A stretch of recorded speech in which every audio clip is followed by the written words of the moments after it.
Bonjour à tous et bienvenue sur la troisième étape du Tour de France virtuel. Et la France, il en sera question aujourd'hui avec la carte du jour sur le circuit RGV, des routes qui nous mèneront notamment entre Bretagne et Normandie au détour du Mont-Saint-Michel, mais aussi des paysages plus lointains comme le pont du Gard. Un circuit de 24 km donc que les coureurs emprunteront à 2 reprises et sur lequel on retrouvera 2 sprints intermédiaires par tour et un classement de grimpeurs. Le maillot jaune chez les filles est en possession du team Tipco Silicon Valley Bank avec une coureuse que l'on a déjà vue à son avantage, deuxième et cinquième des 2 premières étapes, il s'agit de l'américaine Kirsten Faulkner. Quelques kilomètres après le départ, le groupe de tête compte une trentaine de filles sur un tracé roulant et rapide. Et parmi ce groupe, on retrouve notamment la lauréate de la première étape pour l'équipe Drops qui possède le maillot à pois.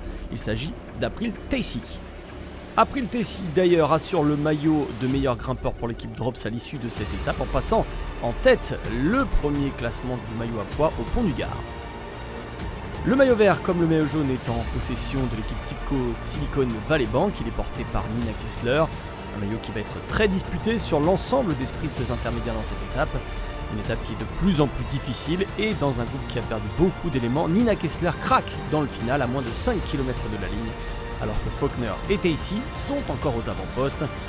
Une équipe est bien représentée, il s'agit de l'équipe française FDJ Nouvelle-Aquitaine Futuroscope avec 3 filles dans ce groupe de tête. Faulkner et Tacey lancent le sprint à 400 mètres de la ligne, toutes les coureuses gardent leur bonus aéro pour avoir de la vitesse dans le final. Et c'est l'allemande de l'équipe Canyon SRAM Racing Tanja Erath qui surprend tout le monde sur la ligne d'arrivée pour s'adjuger sa première grande victoire en carrière.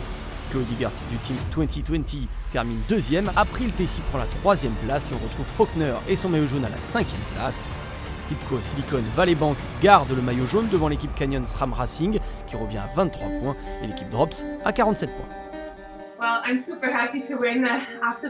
Je suis super contente de remporter cette course, surtout après la dernière étape. J'étais très déçu parce que je voulais prendre le maillot vert. Mais bon, remporter une étape, c'est encore mieux et c'est très spécial. Ça va au-delà de ce que je pouvais imaginer. Et là, je suis sur une bonne dynamique, je suis vraiment contente.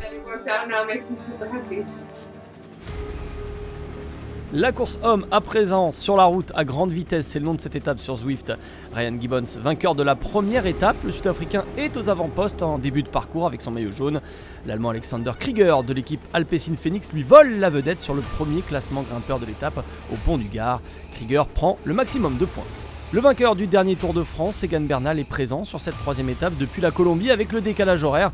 Un tracé qui ne lui convient pas forcément, mais il garde le sourire, il est dans un groupe de retardataires.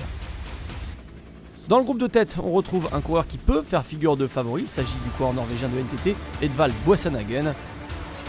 Le luxembourgeois de Trek Segafredo, Alex Kirch, est le premier à tenter sa chance en solitaire. Il attaque à 15 km de la ligne d'arrivée.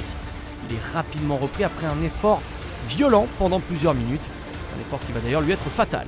À 13 km de la ligne, Edvald Boasson-Hagen assume son statut de favori dans cette étape. Il remporte l'avant-dernier sprint intermédiaire. Alors que le petit groupe de tête file vers la ligne d'arrivée, le sprint paraît inévitable. Une nouvelle fois, les coureurs qui lancent le sprint de trop loin sont battus à l'image de Boasson-Hagen sur la ligne. On retrouve Dalsin et Stewart et c'est le Canadien Matteo Dalsin du team Rally Cycling qui s'impose devant le jeune coureur britannique de Groupama FDJ, Jake Stewart.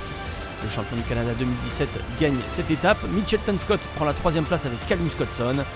NTT met tout de même 2 hommes dans le top 10 avec Ryan Gibbons et conserve son maillot jaune avec 37 points d'avance sur Rally Cycling et 66 sur Trek Segafredo. On a l'habitude d'utiliser la plateforme Zwift, surtout dans notre équipe. On a même des professionnels. Avec les autres Canadiens de l'équipe, on peut s'entraîner toute l'année parce qu'ici, avec la neige, l'hiver, c'est plutôt très compliqué. On connaît bien la plateforme, son fonctionnement, les petites astuces, les petits trucs. Et puis même si on ne pouvait pas miser sur moi aujourd'hui, j'ai réussi à le faire.